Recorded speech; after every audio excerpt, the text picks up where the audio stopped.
What's up, everybody? Well, guess what we're doing today? Well, we're going fishing. That's right, we're going, because the fishing's good right now.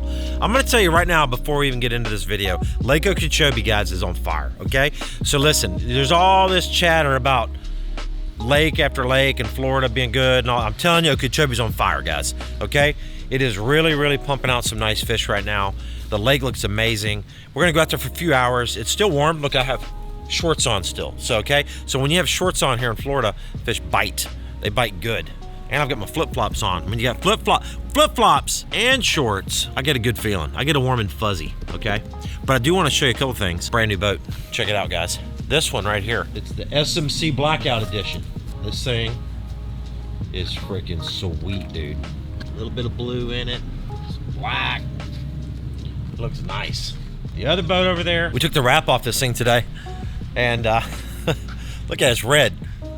I actually ordered a boat last year. For this boat was supposed to be blue. When it showed up, it was red. I was like, I called Skeeter. I'm like, I think y'all hooked up to the wrong boat and showed up. It's probably somebody else's boat. But there was a glitch on my side. I didn't do something right, so that's my boat.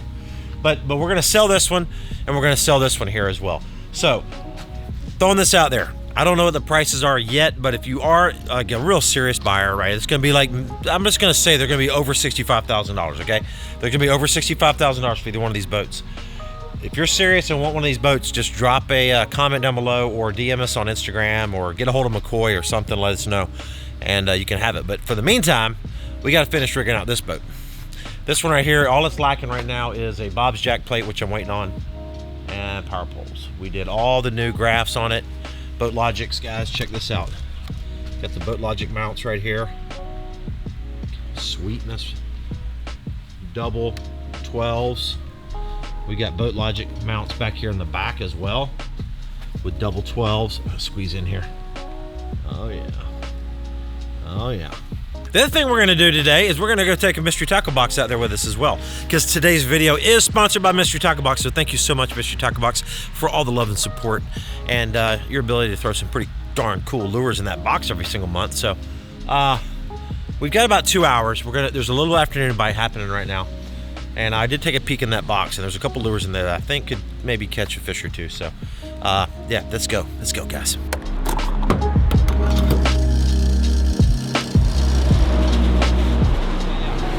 I gotta get 2 hats, and I'll track you. But in the meantime, Mystery Tackle Box. Thank you, bro. That's a lot of good lures in there, man. Give that to your boys. Thank you. All right. Yeah, there's like 10 lures in there. All right, man. Okay. See you, dude. Yeah, take it easy, man. You too. Okay. All right, got the boat in the water. We've got about an hour and a half, which is perfect. The wind switched. It was due out of the northeast.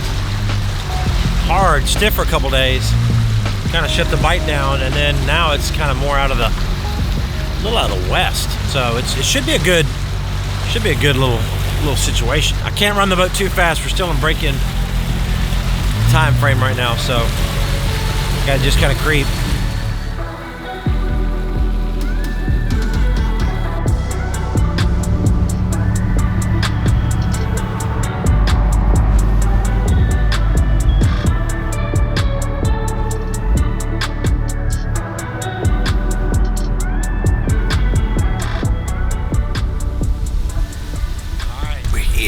We're not too far from Clewiston, and we're back against what I would call the swamp wall. This is what we call the swamp wall, and the wind is blowing over the marsh, blowing out into the lake. So that means clean and clear water is gonna be coming out of this marsh. And there's been some fish starting to spawn around these cattail heads. So, you know, we're gonna try to catch a couple. I'm gonna show you a little trick, if it should work. With Panoptics, which is crazy. And then again, we're gonna try to catch a few fish on the Mystery Tackle Box that we brought. There's a couple lures in there that I think will work today as well. Right now I'm chucking a chatterbait around, but we'll see what's in that box real quick and see if we can't tie something on that'll catch a few fish in here. But first of all, let me show you this one little thing here. I'm gonna show you something pretty cool about Panoptics in shallow water. Okay, so we're in really shallow water right now, and I'm gonna trolling motor over towards this. I'm gonna look around and just see if we see fish swimming around. There's fish swimming around in this little, look, there's one right there. One right there, that's a fish. We just went over it, literally right under the boat. There is one right. There's one right, let's see. They're right in this little zone right here, but they're right around these cattails. Now I'm too close to this fish. I probably spooked him in 2 feet of water. But you'll see them moving around. There's one right there. That's a fish right there. Oh, look at, he's swimming out right now. Look at him right there. 15 feet, right here, guys. And that's, look, right here. I don't know if he'll bite or not. I don't know if he'll bite or not. Let's see. But they're around a lot of these cattail heads. Even though I didn't catch that fish right there, I'll waypoint it. Then I'll come back and I'll throw a worm, drag a worm through there, make a long cast with a chatterbait, maybe a spinnerbait. But that's pretty cool. I knew there'd be one there. That's why I wanted to show you that little trick. But you can tell, you can kind of just see again where these fish are and how they're relating to the cover in this area. There's another little patch right there. Let's see if I can get one to eat right here, guys. Little isolated patches of cattails like that is an absolute #1 thing to look for here on Okeechobee when those fish start to spawn. All right, here we go, Mystery Tackle Box. Thank you again, Mystery Tackle Box, for supporting us all these years that you have. All right, so here's a couple things. Now, look, Okeechobee is a very particular lake, right? It's shallow. So, a deep diving crankbait, even though it's small, not gonna be much of a player today, okay? So we're gonna put that one off to the side. That's a Berkeley dredger, by the way, and that bait does catch them pretty good. So the other one is this. Now you could probably catch them on this here. This is a Fat Papa Spro 70 SE. Spro makes some great lures, and that one right there, you could probably catch one on that, slow rolling it. All right, here is a X-Zone. Oh, Brandon Paulnick right here has been pumping these things out. I've never fished. I did fish with one of the X-Zone little drop shot toys at the St. Lawrence, but look at that little bait right there, little beaver style bait. That ought to be good. I'm sure that I can pitch that around here, and if I snuggle it up next to one will probably get it. It's a good color at least. I love that darker color with a little bit of purple in it. So we'll put this one over here on the, I'm gonna catch one side. All right, Gambler Flapping Shads. Gambler is a worm company here in South Florida that sells baits all over the country, but they make good stuff. This is a 4-inch flapping shad, and I already can see what I'm gonna put that on. I'm gonna put that on this little amazing spinnerbait by Carl's. This is a Carl's spinnerbait, little double willow leaf, chartreuse and white, can't go wrong. I mean, spinnerbaits are, you catch a fish on a spinnerbait no matter where in the country you live. Spinnerbaits are the deal. But I think I can put that on as a trailer, and I think that would be really good. That little flapping shad on the back of that ought to match up really nice. So I'm gonna put that in a little pile of baits I'm gonna catch fish on. We've got a little spark jig. So a couple things I could do with that. That's a little 3/8 ounce flipping jig. Jigs work great here on Okeechobee. Put a little Kraken crawl on the back of it, or I could probably put that X-Zone little beaver on there as well. That actually would match up well because it has purple. So actually, I think that's what I will do. So that little jig right there, good. That's made by Phoenix, and Phoenix is a tackle company that is legit. That's a legit tackle company right there, guys. So this is so far a really good box. Some of the stuff in here is really, really cool. I'm not sure what this one is. This is, but I do know who made it. Patrick Sebile. Patrick Sebile is a lure inventor. He had a lure company called Sebile. He sold it years ago, did real well with it. But he's a tinker, he's a thinker. So baits that he makes, Patrick Sebile, usually pretty awesome, to be honest with you. So I don't know if that's gonna work here or not. I think that thing kind of suspends a little bit. Not 100% sure that's gonna work with all the grass that we have here. So I'm gonna put that in the maybe pile. And then the last thing in the box, which I know for a fact's not gonna work here, is this little Hyper Lastic. It's a Patrick Sebile bait again. It's basically like a little swim bait, okay? It's got a nice little 1/4 ounce head, it looks like. Some small little minnow bodies. I bet at Hartwell at the Bassmasters Classic, this could be a player. So, I don't think that's gonna work here, obviously, but that's a good little bait to catch them in January. If your lakes aren't frozen over and you're dealing with cold weather, it's gonna be this kind of stuff anyways. That's what you're gonna catch them on, guys. You're gonna get a reaction bite with these crankbaits, and then you can throw that little swim bait out deep and probably catch some nice fish. So, that's the box right there. Again, let's see what we can get going. But I'm gonna try flipping a little bit. Let's try this little jig first and see what happens.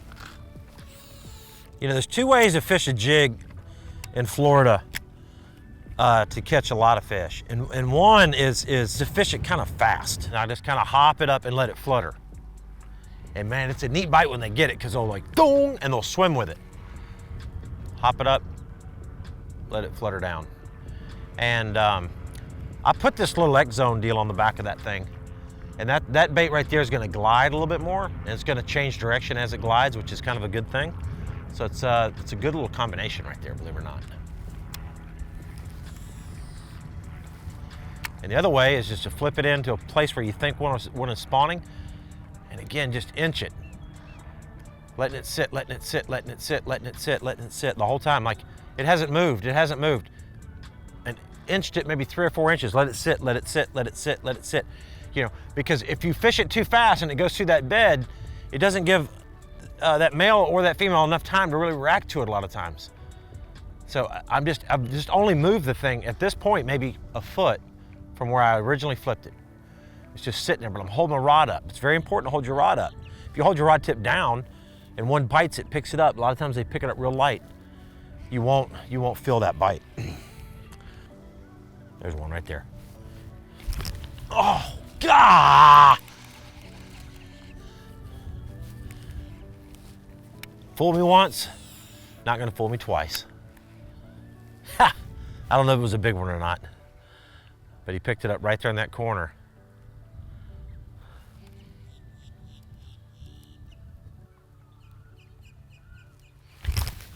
Oh!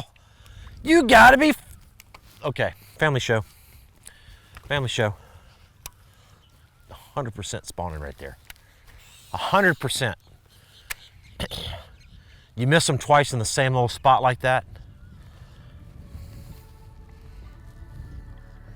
I can kind of see some movement. Got it. Got it. Oh yeah, look at that one, guys. Look at that one. Oh, hey now. Dude, that's a good one. That's a good one. All right, here we go. All right. There we go. Number one. All right. I don't know if that's one. I don't think I stuck that other one though. See how beat up he is?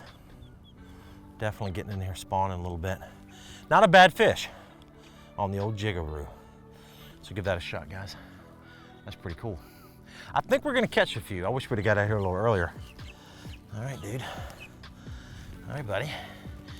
We got the patent release coming up. I've seen a few people on Instagram trying to copy my style on that deal, and we've been sending out letters recently, so a little cease and desist. So there you go, guys. There you go. I like it. All right, let's see. We're gonna go right for the juice. 3/8 size, which is perfect. Basically, spinnerbaits, the most common is a 3/8. Second is gonna be a half.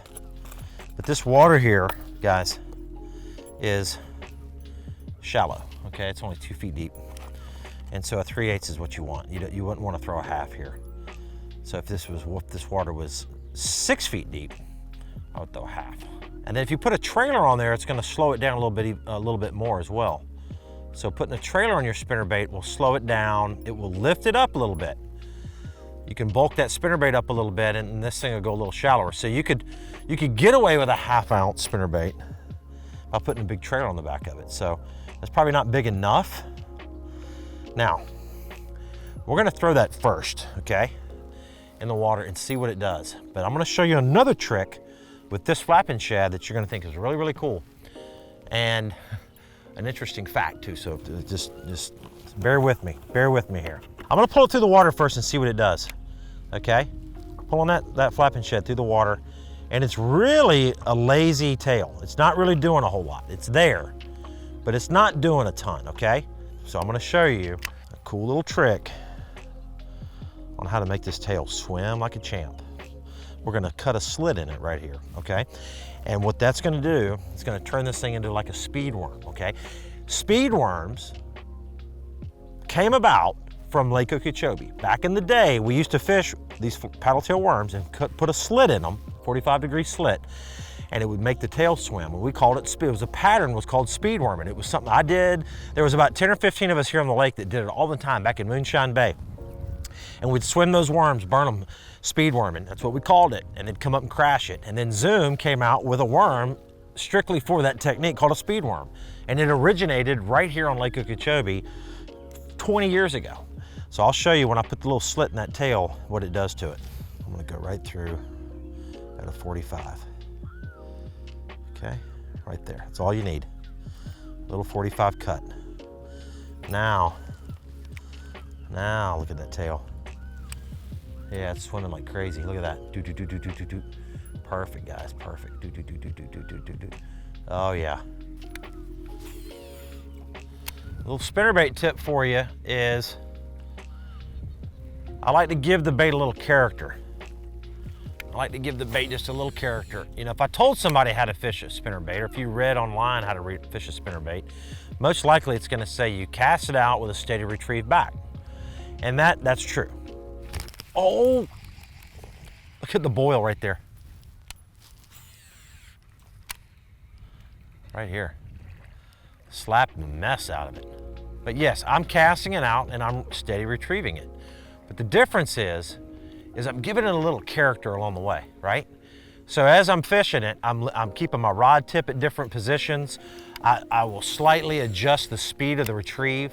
So like I'm far out right now and I'm gonna come by this piece of grass and I'm gonna slow it down and then I speed it up again and I kind of change the angle of the rod and I'm just giving that bait just a little movement, right? I don't want that bait just to come through the water straight, pouring. I want it to come through and change positions a little bit. Exactly what a real shad would be doing, right? If you imagine a real shad swimming through here, he's not on a track. I mean, he's literally moving around a little bit and changing positions, and he's a little scared, a little startled half the time. So that'll trigger a bite. So if you watch me, I'm just reeling that thing along and I'm just kind of give it a little twitch every once in a while. You don't want to overdo it.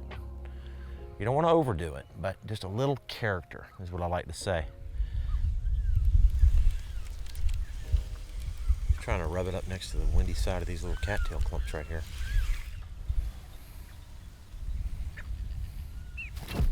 Got it. Ha ha! I don't know if that's the same one I missed or not. Look at that. What's up, dude? That's cool. That's cool. Not a big one, but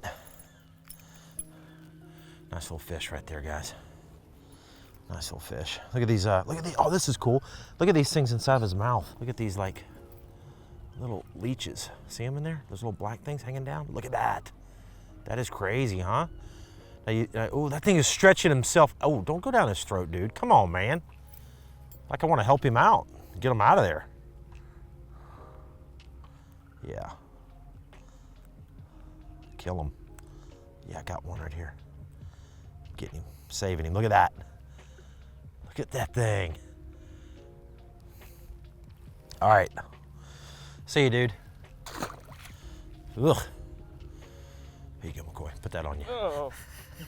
All right, well, that's two. And I had that one dang slack in it back over there. Look at these fish. Look at them right there, guys.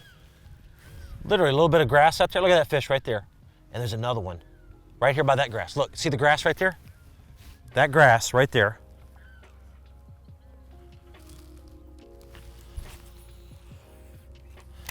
I wish I had a power pole right now. I'd power pole down. But I do not have a power pole in this boat. We're waiting them to show. Actually, they came in, but I haven't put them on yet. So they just showed up. But I'm waiting on the jack plate to attach the power poles to the jack plate. Those are some bigger marks right there. There might be some bigger fish out here on some of these. We did get close to where we caught that first one.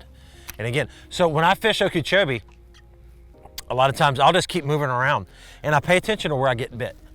I pay attention to where I get bit, and if I get a few bites and then I'm mosey on over that way and don't get a bite, and I try to always come back to that area and see how far out those fish have expanded, because when they spawn, that's kind of what they're doing. They're either spawning or getting ready to spawn here. I can't quite see the bottom, but when they're doing this, they're not gonna just randomly be everywhere in here. They might just be only on this little 100-yard stretch, and then there'll be 300 or 400 yards all the way around it with very little activity.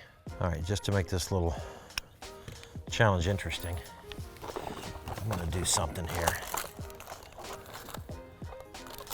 I'm gonna put this on a lightweight little Texas rig. Well, I say lightweight, probably a 5/16, and see what happens. Bobber stop. Okay, you've seen me do these a lot. Bobber stop right there. Okay, so we gave you a tip on the spinnerbait on that little trailer. We gave you some tips on how to fish it. I'm gonna give you another tip on this. Texas rig, right? There's a tungsten weight. I'm gonna add a little bead. Add a little red bead to that, and I'll show you why. Especially this time of the year. The TK 130 Trocar. Break that on like that. Listen. So as I'm, hear it? I mean, I could put a rattle in it, right? But that little bead just adds a little noise. So as you're bouncing it through the reeds, adds a little color. They like red. Now, this bait is a little small. It's a little small. I'm sure X-Zone makes a bigger one, but that one will work. And I'll tell you another place that little small X-Zone would work is on a little, like a little biffle head or a little swing head, or even a shaky head. Now what I'm gonna do with this little bait here is I'm throwing it. I always like to tell people when I'm showing them a little bit about flipping this grass, is that I'm not flipping, even though I'm flipping in the thickest part of that right there, I'm not flipping inside all the stalks. I don't want my bait down there at the base of all that mess. I want my bait in the hole or the open stretch between that thick patch and the next thick patch, which is like the size of a, you know, it's a 2x2 little square in there. There's one, I see 1 spot, 2 spot, 3 spots. So it looks like I'm just flipping. It looks like I'm just flipping right in the middle of some thick stuff, but I'm not. My bait is in the hole or the open spot between the thick stuff, because that's where the fish is gonna spawn. The fish isn't gonna spawn where the reeds are sticking out of the bed. The fish is gonna spawn in the gap between it, like right there. That's a little gap in between. Does that make sense? Right there. That's where you wanna throw. That's the spot. That's the spot. There he is, right there.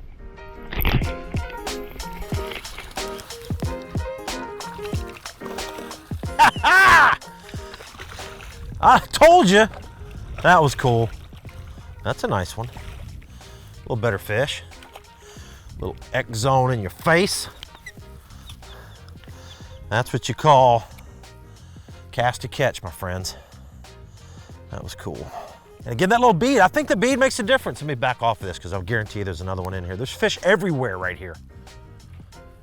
They're everywhere right here. That equals that. That's cool, guys. Awesome. All right, let's let this one go. There we go. All right, dude. There you go. Okay, get all this fish slime on the new boat. Hey, these are the first fish I've caught in my new boat. Actually, that's pretty cool.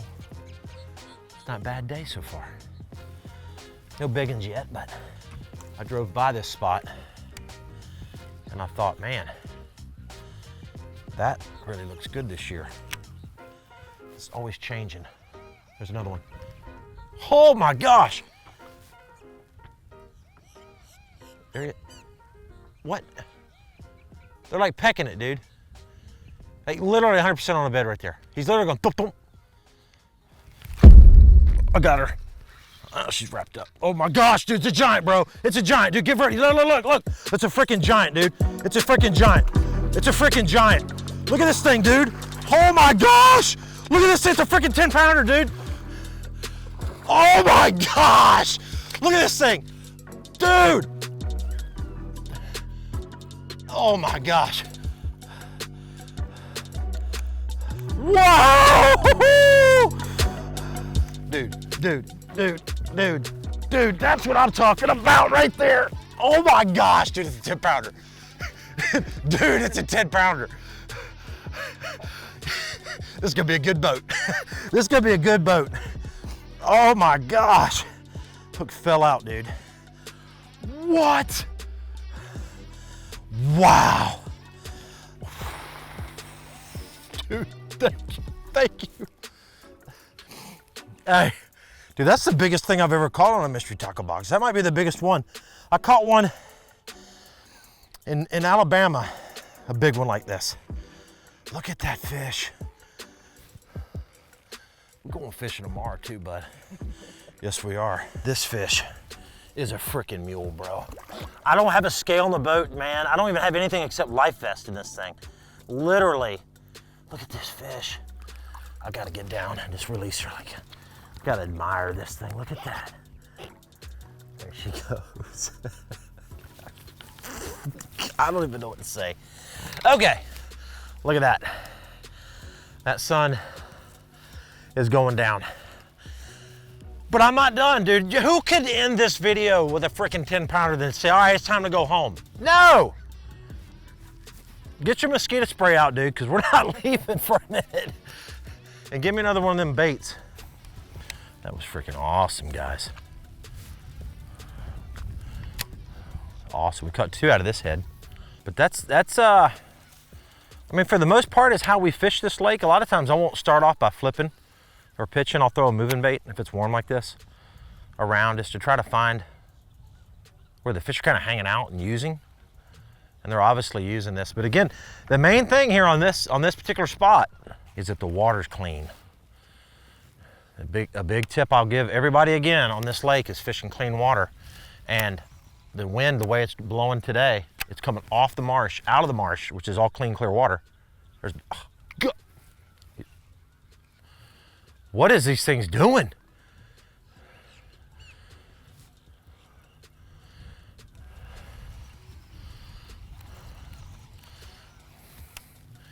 It's like the middle males are thumping it. But anyways, the clean water's coming out and pushing the dirtier water out in the lake. But if the wind switched and blew out of the east real hard, it would blow into here and muddy this up. And so that could possibly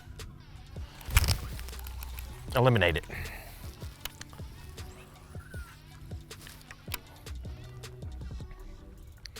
Make this spot not that great.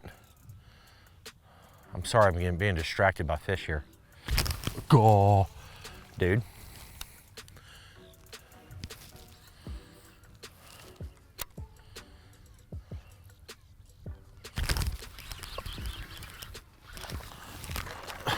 Told you they're males. Oh, that cool? Swack! Dude, they're everywhere in here. And again, they're everywhere on the Panoptics, guys. See, I bet some of y'all were thinking, he's full of crap, dude. Why's he missing so many? Like, what is going on? He's not getting a bite. He must be hitting a piece of grass or something. That's 4 times I threw to that patch. That one little corner right there, and caught that fish. I'll get another one here in a second. The sun is going down. So guys, I don't know how big that fish was, but I would love it. Let you drop a comment down below. I think, I don't know.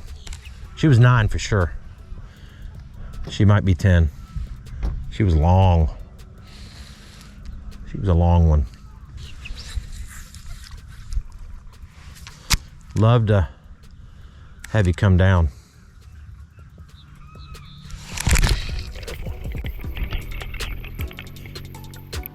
Another little male. That was cool. But that fish, guys, came from inside that thick stuff in that hole in the thick stuff. Like, I'm gonna throw him back into where he was, okay? Just so you understand. This is where the fish was. Right there. My bait was right there. The fish bit. So again, you see me flipping in these reeds. It's not that I'm flipping in the thick of the reed. I'm trying to get into the hole back behind the thick of the reed. Well, I'm gonna have to say this right now, that was a fun little day. A little hour and a half on the lake. So let me pull this box up right now and say a big, huge gigantic thank you to Mystery Tackle Box for providing so much fun. It was a lot of fun in one little box right there. So this is the Elite Box, guys. We're gonna drop a link in the description down below, so be sure to check them out. Here's why I like Mystery Tackle Box, because baits show up at my house every month that I would have probably never picked up. I would have never bought that Exxon. Love you, Brandon Palnick, but I would have never bought that bait just because I didn't know anything about it. But the bait shows up. I actually caught fish on it today, and some good ones. And that might be something I'll gain a little confidence in, right? That little spinnerbait. The flapping shad deal. I've never put a flapping shad on the back of a spinnerbait, but I was kind of forced to with this little box today on this challenge, and it worked. So again, that kind of broadens my horizon. So if you know somebody that for a gift, for a birthday, special occasion, or you're just a bass junkie like me and want to get a cool box every month, be sure to check out my link in the description down below. And thank you for all the support, guys. And we're getting ready for the Bassmaster 2022 season, and we got a really cool stuff coming your way. And that's it. I'm excited. Bassmaster Classic again in March, so hopefully every one of you guys will show up and watch me at the Bassmasters Classic late at Hartwell. We gotta go. We gotta go. Love you. Bam!